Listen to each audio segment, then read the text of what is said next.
नमस्कार प्रिय विद्यार्थियों, हम अध्ययन कर रहे हैं भारत के भौतिक प्रदेश के बारे में। इससे पहले मैंने आपको भारत के भौतिक प्रदेश में उत्तर का हिमालय पर्वत और उत्तर का विशाल मैदान के बारे में अध्ययन किया था। आज हम भारत के तीसरे भौतिक प्रदेश प्रायद्वीपीय पठार के बारे में अध्ययन करेंगे।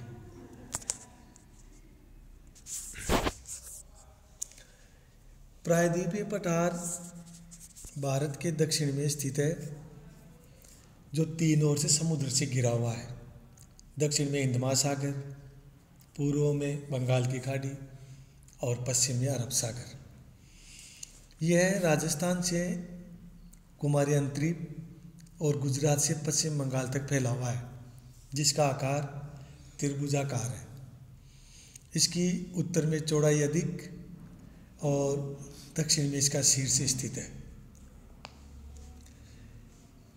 प्रायद्वीपीय पठार के उत्तर में अरावली, विंध्याचल, सतपुड़ा की पहाड़ियाँ, पश्चिम में पश्चिमी घाट और पूर्व में पूर्वी घाट तथा दक्षिण में नीलगिरी पर्वत स्थित है।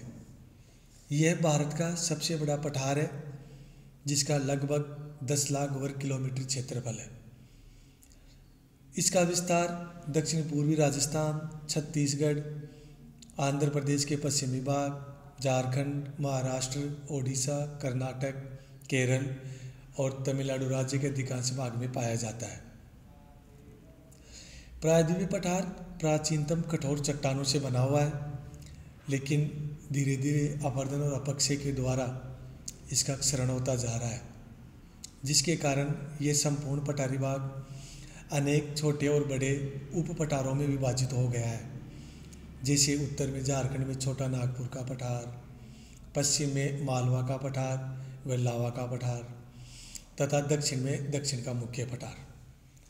प्रायद्वीपीय पठार का अध्ययन करने के लिए हम इसे मुख्य 2 भागों में और फिर अनेक उपभागों में विभाजित करते हैं। इसके मुख्य 2 भाग मालवा का पठार और दक्कन का पठार 2 भागों में विभाजित किया गया है। सर्वप्रथम हम मालवा के पठार के बारे में अध्ययन करते हैं। मालवा का पठार स्थान स्थान पर नदियों के प्रवाह के कारण कट गया है। इस भाग में पूर्व की ओर बघेलखंड और पश्चिम की ओर बुंदेलखंड में नदियों द्वारा निर्मित बड़े बड़े बीहड़ और खड्ड पाए जाते हैं, जिसके कारण अधिकांश भूमि खेती के लिए योग्य नहीं है। बाकी बचे भाग में भूमि समतल और उपजाऊ है। इस पठार का ढाल गंगा की घाटी की ओर है। मालवा पठार के इस लहरदार प्रदेश में कहीं कहीं साधारण ऊंचाई की पहाड़ियाँ भी मिलती है, जैसे ग्वालियर की पहाड़ियाँ, विंध्याचल श्रेणी आदि। गुजरात से प्रारंभ होकर छत्तीसगढ़, मध्य प्रदेश, बघेलखंड, दक्षिणवर्ती उत्तर प्रदेश से होती हुई झारखंड, बिहार, उड़ीसा, सोनघाटी के ऊपर दीवार के समान दक्षिण के पठार और गंगा की घाटी के मध्य में स्थित है। इसकी ऊंचाई 457 मीटर से 610 मीटर तक है, लेकिन कहीं कहीं पर इसकी ऊंचाई 914 मीटर से भी अधिक है। जैसे धार जिले में गोमनपुर चोटी 533 मीटर ऊंची है, तो बघेलखंड का दक्षिणी भाग 1027 मीटर ऊंचा है। यह पर्वत मुख्यतः बालू के लाल पत्थर और क्वार्ट्ज चट्टानों से बना हुआ है, जिसका उपयोग वर्तमान में भवन निर्माण में भी किया जा रहा है। मालवा के पठार के पूर्वी भाग में महादेव, मेकाल, बाराकर और राजमहल की पहाड़ियाँ, गंगा नदी की घाटी के दक्षिण में सतपुड़ा और छोटा नागपुर के पठार फैले हुए हैं। विंध्याचल पर्वत हिमालय से भी पुराने हैं, किंतु अनावर्तीकरण की क्रियाओं के द्वारा घिस जाने के कारण या अपक्षय और अपरदन हो जाने के कारण वर्तमान में बहुत नीचे हो गए हैं। विंध्याचल के दक्षिण में विंध्याचल पर्वत के समानांतर सतपुड़ा श्रेणी स्थित है। यह पर्वत श्रेणी मध्य प्रदेश में नर्मदा के दक्षिण और ताप्ती नदी के उत्तर में रीवा से पश्चिम की ओर राजपीपला पहाड़ियों में होती हुई पश्चिमी घाट तक फैली हुई है। यह अधिकतर बेसाल्ट और ग्रेनाइट चट्टानों से बनी है। अमरकंटक की पहाड़ियाँ इसी क्षेत्र में 1066 मीटर की ऊंचाई तक स्थित है। पूर्व में छोटा नागपुर के पठार पर जो समाप्त हो जाती है। इसे पुनः फिर मालवा पठार को अन्य छोटे उपभागों में बांटा गया है। जैसे छोटा नागपुर के पठार के अंतर्गत झारखंड में रांची, हजारीबाग, सिंहभूम, पलामू, लोहरदगा तथा बिहार में गया आदि दक्षिणवर्ती जिले आते हैं। इस पठार में कई ढाल वाली श्रेणियाँ हैं जिनके बीच में होकर गहरी नदियाँ महानदी, दामोदर, सोन और स्वर्णरेखा प्रवाहित होती है। इस पठार पर दामोदर नदी एक भ्रंश घाटी से होकर प्रवाहित होती है। पठार की औसत ऊंचाई 760 मीटर है, किंतु पार्श्वनाथ चोटी 1365 मीटर ऊंचाई पर स्थित है। इस पठारी क्षेत्र में चावल की पैदावार की जाती है और ये छोटा नागपुर का पठार खनिज पदार्थों की दृष्टि से भी धनी है, जहाँ भारत के प्रमुख खनिज पदार्थ पाए जाते हैं। भारत का लगभग 60% अभ्रक इसी क्षेत्र में पाया जाता है। इसके अतिरिक्त लोह अयस्क जो सिंहभूम और क्रोमाइट में पाया जाता है। छोटा नागपुर में केओलिन, नमक, चिकनी मिट्टी, टंगस्टन, चूना पत्थर, फेल्सपार, क्वार्ट्ज, कोयला और तांबा के भंडार भी पाए जाते हैं। इमारती पत्थरों का भी यहाँ पर भंडार पाया जाता है। इस पठार को खनिजों की अधिकता के कारण भारत का खनिज संसाधनों का भंडार भी कहा जाता है। सतपुड़ा पर्वत के दक्षिण में तापी नदी की घाटी है। नर्मदा और ताप्ती दोनों नदियों ने काफ़ी चौड़े कछारी मैदान निर्मित किए हैं। नर्मदा का मैदान 322 किलोमीटर लंबा और 35 से 60 किलोमीटर चौड़ा है। दोनों ही नदियाँ ताप्ती और नर्मदा भ्रंश घाटियों में होकर बहती है, जो प्राचीन काल में हुई भूगर्भीय घटनाओं के फलस्वरूप बनी थी। दोनों नदियों की घाटियाँ समुद्र तल से प्राय 300 मीटर से ऊंची है। उल्लेखनीय है कि जब सतपुड़ा पर्वत में अनेक भ्रंश पड़े तो सभी नदियाँ इन गहरी घाटियों से होकर बहने लगी। ये नदियाँ जब पठारों से नीचे उतरती है तो मार्ग में अनेक जलप्रपात भी बनाती है। जबलपुर के निकट नर्मदा नदी का धुआंधार जलप्रपात इसका उदाहरण है। अरावली की पहाड़ियाँ, ये पहाड़ी भाग मालवा पठार के उत्तर पश्चिम में स्थित है। ये पहाड़ियाँ दिल्ली से उत्तर पूर्व तथा दक्षिण पश्चिम दिशा में अहमदाबाद की ओर लगभग 850 किलोमीटर की लंबाई में फैली हुई है। इसकी सर्वोच्च ऊंची चोटी गुरु शिखर है, जिसकी ऊंचाई 1722 मीटर है। यह हिमालय और नीलगिरी के मध्य की सबसे ऊंची चोटी है। उत्तरी पश्चिमी राजस्थान या थार का मरुस्थल, यह राजस्थान का उत्तरी पश्चिमी भाग जो शुष्क और रेतीला है। इसे थार के मरुस्थल या भारत के महान मरुस्थल के नाम से भी जाना जाता है। ये लगभग 644 किलोमीटर लंबा और 360 किलोमीटर चौड़ा है। यहाँ रेत के टीलों की स्थिति पवनों की दिशा के लंबवत पाई जाती है। दक्षिण भाग में जहाँ बहुत तेज़ आंधियाँ चलती है, कुछ ऐसे टीले भी हैं जो वायु प्रवाह के समानांतर है। इस मरुभूमि की उत्पत्ति के बारे में कई अनुमान लगाए गए हैं, जिसमें दक्षिण से उड़कर आई हुई पवनों को भी इसका उदाहरण माना जाता है। पूर्वी और दक्षिण पूर्वी भाग, राजस्थान के पूर्वी भाग में अरावली का एक छोटा भाग बूंदी की पहाड़ियाँ ऊपर मालवा हाड़ौती का घिसा हुआ पठार के नाम से भी विस्तृत है। चित्तौड़गढ़ एवं जयपुर के निकट ऊंचे पहाड़ी भाग पाए जाते हैं। यहाँ की पश्चिमी मेवाड़ उच्च भूमि अधिक उबड़ खाबड़ एवं विषम है। सौराष्ट्र और कच्छ का रंग, थार के मरुस्थल के दक्षिण पश्चिम में गिरनार स्थित है। इसकी लहरदार धरती मध्य में प्राय 914 से 1220 मीटर ऊंची है। सौराष्ट्र के उत्तर में कच्छ का उजाड़ रेतीला और पहाड़ी भाग है। दूसरा है दक्कन का पठार। ये पठार लगभग 5 लाख वर्ग किलोमीटर क्षेत्र में फैला हुआ है। इयोसीन काल तक होने वाले ज्वालामुखी क्रियाओं के कारण इस पठार का निर्माण हुआ है। इसके अंतर्गत लावा का पठार, कर्नाटक और तमिलनाडु की प्राचीन पठारी भाग, पूरे पश्चिमी घाट को सम्मिलित किया जाता है। लावा का पठार, यह ताप्ती नदी के दक्षिण में त्रिभुजा का रूप में फैला हुआ है। इसके अंतर्गत मध्य प्रदेश, महाराष्ट्र व कर्नाटक का अधिकांश भाग आता है।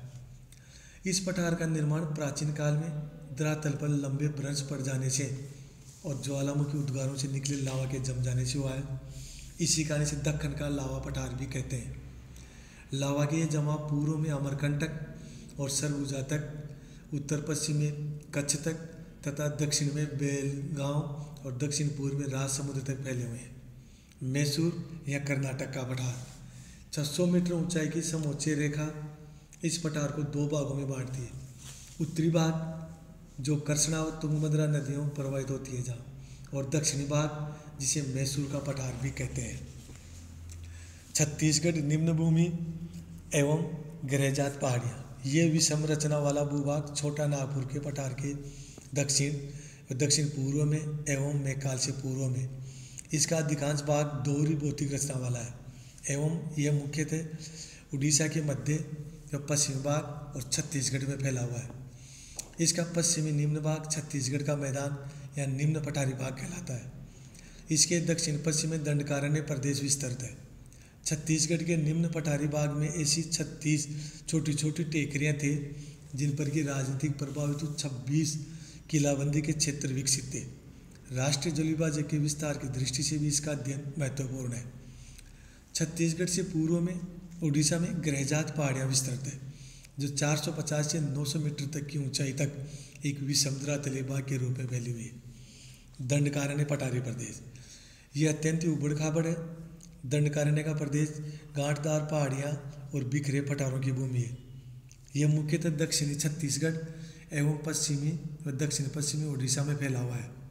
इस धरातलीय प्रदेश की पूर्वी व दक्षिण पूर्वी सीमा पर पूर्वी घाट विस्तृत है। इसका धरातल पूर्व की ओर ऊंचा उठा हुआ है। पश्चिमी घाट, इन्हें सह्याद्री की पहाड़ियाँ भी कहते हैं।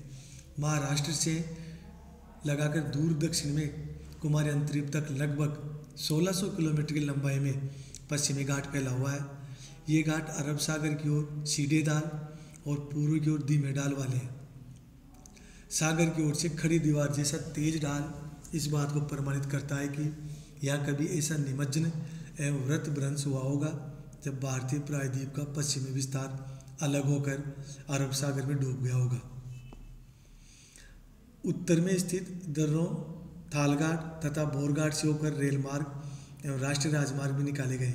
पश्चिमी घाट के दक्षिण में कुमारी अंतरीप से धारवाड़ तक पुरानी मणिमय और परिवर्तित शिलाएं पाई जाती है, किंतु इनके उत्तरी भाग में लावा फैला है, अतः इनके सिरे चपटे हैं। इस भाग से भीमा, गोदावरी, तुंगभद्रा, कृष्णा नदियाँ निकलकर पूर्व की ओर बहती है। दक्षिण की ओर मालाबार के उपरांत नीलगिरी की पहाड़ियाँ द्वारा ये घाट पूर्वी घाट से मिल जाता है। घाट की दूसरी सबसे ऊंची चोटी दोदा बेटा है जिसकी ऊंचाई 2670 मीटर है। नीलगिरी के दक्षिण में अन्नामलाई की पहाड़ियाँ हैं। यहाँ की अन्नाईमुडी चोटी 2695 मीटर ऊंची है जो कि दोदा बेटा से भी 25 मीटर ऊंची है तथा जो पालघाट के दर्रे से पृथक हो गई है। यह दर्रा 25 किलोमीटर चौड़ा और इसके द्वारा पूर्वी और पश्चिमी तट के बीच सरलता से जाया जा सकता है। अन्नामलई की एक शाखा पालनी पहाड़ियों के नाम से उत्तरी पूर्व में और दूसरी शाखा इलायची की पहाड़ियाँ दक्षिण में फैली हुई है। नीलगिरी की मकरूती चोटी 2554 मीटर और पालनी की बम्बाड़ी 16 चोटी 2473 मीटर ऊंची है। पालनी की पहाड़ियों में ही दक्षिण भारत का पर्यटक स्थल कोडाइकनाल स्थित है। इस भाग में कई छोटी नदियां हैं किंतु पूर्व की ओर बहने वाली प्रमुख नदी ताम्रपाणी है। इसका पापानासम प्रपात मुख्य है। पश्चिमी घाट के मुख्य 4 दर्रे हैं। थालघाट जो नासिक एवं मुंबई के मध्य स्थित है, बोरघाट जो मुंबई और पुणे के बीच है, पालघाट जो कोच्चिन और कोयम्बटूर के बीच है और सिनकोटा दर्रा जो तिरुवनंतपुरम एवं मदुरई के बीच स्थित है। पूर्वी घाट, यह पर्वत उत्तर में अधिक चौड़ा एवं दक्षिण में कम चौड़ा है। इसकी उत्तरी भाग चारनोकाइट एवं खंडोलाइट चट्टानों से निर्मित है जबकि मध्य भाग में क्वार्टजाइट एवं स्लेट जैसी चट्टानें पाई जाती है। इन घाटों के अंतर्गत उड़ीसा और उत्तरी सरकार के पूर्वी घाट, नल्लेमलाई, पालकोंदा, जावड़ी, शिवराज तथा अन्य पहाड़ियाँ आती है। इसकी सबसे ऊंची चोटी विशाखापट्टनम है जो 1680 मीटर है। महेंद्रगिरी दूसरी सबसे ऊंची चोटी है जो 1501 मीटर ऊंची है। ये उड़ीसा में स्थित है। इन घाटों को काटकर महानदी, गोदावरी, कृष्णा, कावेरी, पेन्नार आदि नदियाँ अपने बनाए गए उपजाऊ मैदान एवं डेल्टा में प्रवाहित होते हुए पूर्वी भाग में बंगाल की खाड़ी में गिर जाती है। पूर्वी घाट का दक्षिणी भाग बहुत ही छोटा, कटापटा तथा कम ऊंचा है, जबकि इसका उत्तरी भाग पुल बनी एलुरु के समीप तथा ओडिशा और आंध्र प्रदेश में लगभग 75,000 वर्ग किलोमीटर में फैला हुआ है। दक्षिणी पठार का महत्व है। दक्षिणी पठार भारत के लिए बहुत उपयोगी है। इससे भारत को मुख्य रूप से ये प्राचीन चट्टानों से बना होने के कारण खनिज पदार्थों का भंडार कहलाता है। यहाँ कर्नाटक में सोना, मध्य प्रदेश छत्तीसगढ़ में हीरा, संगमरमर, चूने का पत्थर, मैंगनीज, आंध्र प्रदेश में कोयला, सोना, लोहा, क्रोमियम, मध्य प्रदेश, झारखंड, उड़ीसा में लोहा पाया जाता है। लावा मिट्टी रासायनिक तत्वों में धनी होने के कारण कपास के उत्पादन के लिए महत्वपूर्ण है। दक्षिण में लेटराइट मिट्टी वाली पहाड़ी भागों में चाय, कहवा तथा रबड़ का उत्पादन होता है। इसके अतिरिक्त नारियल, गन्ना, धान, कपास, सुपारी, साबूदाना, अनानास, तंबाकू, मूंगफली और तिलहन की सर्वाधिक पैदा होती है। प्रायद्वीप पर साल, सागवान, शीशम तथा चंदन के बहुमूल्य वन पाए जाते हैं, जिनसे लाख, बीड़ी बनाने के लिए चौड़ी पत्ती वाले टिमरू, तेंदू वृक्ष, महुआ, अग्नि घास, रोसा घास, हरडबहेड़ा, लाख, शहद, आंवला, चिरौंजी आदि उपजें प्राप्त होती है। याप, डाक, अरंड, शहतूत, पलाश आदि वृक्षों की कुंज लगाकर विविध प्रकार के रेशम के उत्पादन किया जा रहा है। पठार पर उट्टकमन, पंचमढ़ी, महाबालेश्वर स्वास्थ्यवर्धक स्थान है, जहाँ पर पर्यटक आते रहते हैं। भारत का उत्तम श्रेणी का कोयला इसी पठारी भाग में दामोदर, बाराकर, दामोदर श्रृंखलाओं के जमाओं में पाया जाता है। पठारी भागों से नीचे उतरते समय अनेक नदियाँ अपने मार्ग में झरने बनाती है, जिनसे जल विद्युत शक्ति उत्पन्न की जा रही है। धन्यवाद।